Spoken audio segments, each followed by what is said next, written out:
Okay, so let's unpack this. There's this common kind of unsettling fear, right? The idea that your personal information, your, sensitive data might be floating around online somewhere completely out of your control. Yeah, like the dark web.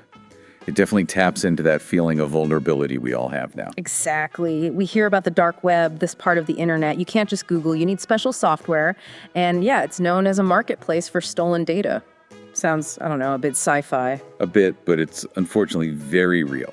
A hidden concern for many. Right. So today, this deep dive, we're focusing on what really happens when your data ends up there. And crucially, what you can actually do about it. What steps can you take to lower the risk, protect yourself, even if, well, full removal isn't really on the cards? Yeah, that's the mission. We've gone through some really valuable sources, excerpts from Dark Web Data Defense, articles from Experian, Keeper Security, Fox News. And we're pulling out the key insights, the actionable stuff, to give you a clear roadmap for handling this. And let's just get this out there first, because it's maybe surprising, but really important. All our sources pretty much agree on this core point. Once your information hits the dark web, getting it completely removed, it's typically impossible. Impossible. Wow. Okay. So this isn't about finding some magic delete button then. No, not at all. It's about setting realistic expectations.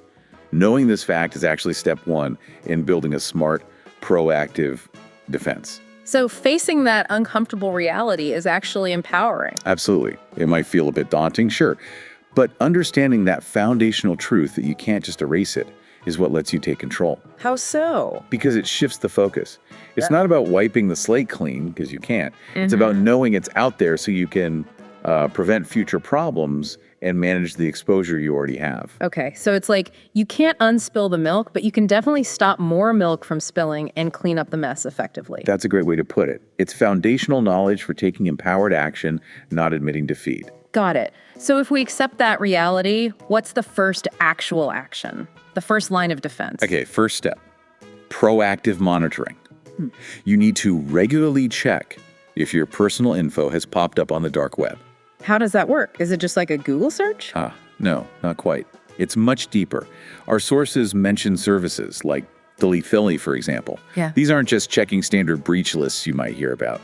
All right. They're actively scanning, like digital detectives, across all sorts of hidden places, forums, encrypted chats, marketplaces where this data gets traded. Wow. So they're really digging deep. They are. It's about ongoing vigilance. Knowing if and when your data appears is critical. That's your first real alert system. So it's not a one-time check. It's something you need to keep doing. Why is that ongoing part so vital? Well, the threat landscape is constantly shifting. New breaches happen, old data resurfaces. You need to know the moment something changes, the moment your data might be actively compromised. Like, so you can react immediately. Exactly. That ongoing vigilance is your absolute first line of defense. A quick response can seriously limit the potential damage. Okay, that makes sense. It ties back to that feeling of vulnerability monitoring gives you back some control. So you find out or suspect your info is out there. What's the immediate next step? Like the digital fire alarm? Passwords. If you even suspect a compromise, change your passwords immediately, no delay. Just the one related to the suspected breach or... Ideally, focus on the critical ones first. Email, banking, but the best practice, stressed in our sources, is unique, strong passwords for every single account. Every single one. That's a lot. It is. And that's where password managers become, well, essential. They generate and store complex, unique passwords for you. Right. Takes the burden off trying to remember dozens of crazy passwords. Precisely. And don't forget two-factor authentication, 2FA. Ah, yeah, the extra code thing. Exactly. That text message code or the app code, it's like needing two keys instead of one. Yeah. A password, something you know, and something you have. It adds a huge layer of security. Okay, so monitor constantly, react immediately by changing passwords, unique ones, and use 2FA. Got it. Now, what about the source of some of this data, these companies that just seem to collect everything? Data brokers. Yes. That's step 3, and it's a really strategic move. Contacting data brokers. Why then? Because these companies compile incredibly detailed profiles on, well, pretty much everyone. Your shopping habits, maybe political leanings, addresses, family members, often without you even realizing the extent of it. That sounds invasive. It can be. The goal here isn't about the dark web directly, but about reducing the source material.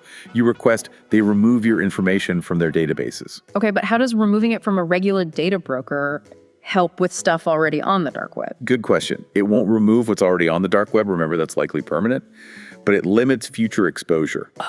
So by removing your data from these legitimate but often leaky databases, you reduce the amount of new information that could potentially be scraped, stolen in a future breach, and end up on the dark web later. It's about stemming the flow. Okay, reducing the available pool of data. That makes sense. Is that easy to do? Contacting these brokers. It can be time-consuming, honestly. There are many of them. Some services, including some monitoring services we mentioned, actually offer help with these opt-out requests. It's definitely something to look into. Right. Okay, so that's data brokers. What about our own, public-facing stuff like social media? Our sources mentioned that too, right? They did. Step 4 is about reducing your own digital footprint, specifically looking at social media. What's the advice there? Just be careful what you post. It's a bit more direct, actually. The advice is often to seriously review your profiles. Either delete accounts you don't use or absolutely lock them down, set them to private. Delete them entirely. Why such a drastic step? Because even seemingly harmless details can be gold mines for criminals. Your pet's name, your mother's maiden name, mentioned in a tribute post, your birthday, where you went to school. Wait, things people use for security questions? Exactly. Malicious actors piece these details together. They can use them to guess passwords, answer security questions, craft very convincing phishing emails targeted specifically at you, or even attempt identity theft. Wow.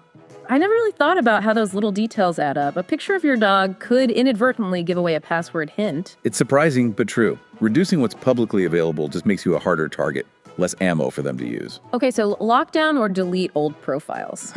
Makes sense. Now moving on. Let's say the worst happens, or you suspect it might be happening. Your data is being used. What about protecting your actual money? That brings us to step 5, staying incredibly alert to financial threats. Active monitoring of your financial accounts is critical. So checking your bank balance regularly. Yes, but more than that, set up alerts. Banks, credit cards, they nearly all offer alerts for transactions, logins, balance changes, anything suspicious, even tiny transactions. Why tiny ones? Sometimes fraudsters test cards with very small purchases like $1 to see if the card is active before making larger fraudulent charges. Ugh, clever. Sneaky, very. So enable those alerts. Also keep an eye on your credit reports. You're entitled to free ones. Look for accounts you don't recognize or inquiries you didn't authorize. So the payoff here is early detection. Absolutely. The sooner you spot potential identity theft or fraud, the faster you can act to shut it down and limit the damage. This needs to be an ongoing habit, really. Part of your digital hygiene. Like brushing your teeth, but for your finances. Okay, this is quite a list of things to do. Monitor, change passwords, contact brokers, manage social media, watch finances. It can feel like a lot. It definitely can. Which leads to our 6th point. Sometimes you might want or need professional help. Like what kind of help? Identity theft protection services.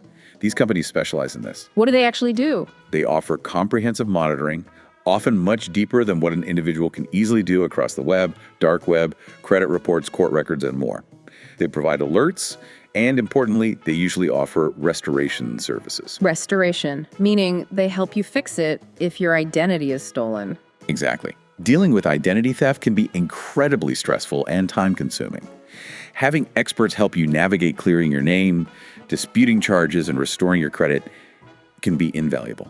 So this is an option for people who feel maybe overwhelmed by doing it all themselves or just want that extra layer of expert protection. Precisely. It's a resource to consider, depending on your comfort level and risk investment. Okay, so we've covered a lot of ground. Monitoring, passwords, data brokers, social media hygiene, financial vigilance, and professional help. If we boil it all down, what's the single most important takeaway here? I think the overarching message, weaving through all our sources, is this. You have to stay proactive. Proactive. Okay, yes. Remember that core truth. Information on the dark web is usually permanent. You can't erase the past easily. So the focus has to be on minimizing future risks and managing current exposure. So while you can't just wish the data away, You're absolutely not helpless. These steps, monitoring, securing accounts, limiting your footprint, staying vigilant, these are powerful tools. They significantly mitigate your risk. awareness and proactive steps are key. They really are. That's your strongest defense in this digital world. Right. Well, that wraps up our deep dive for today. We started with that unsettling feeling about the dark web, confirmed that, data removal is mostly impossible. But then we laid out a clear, actionable path. Tools you can use to fight back, mitigate risk, and protect your digital life. It really is about taking control where you can, empowering yourself even when faced with that uncomfortable reality. And that leads perfectly into a final thought, something for you to mull over. Okay. Given that full removal isn't really feasible, and the digital world is always changing, how can you, personally, continuously adapt your own online privacy strategy? So it's not just a checklist, but an ongoing process of adaptation. Exactly. How do you stay flexible and informed to protect yourself in a landscape that will look different next year or even next month? Something to think about.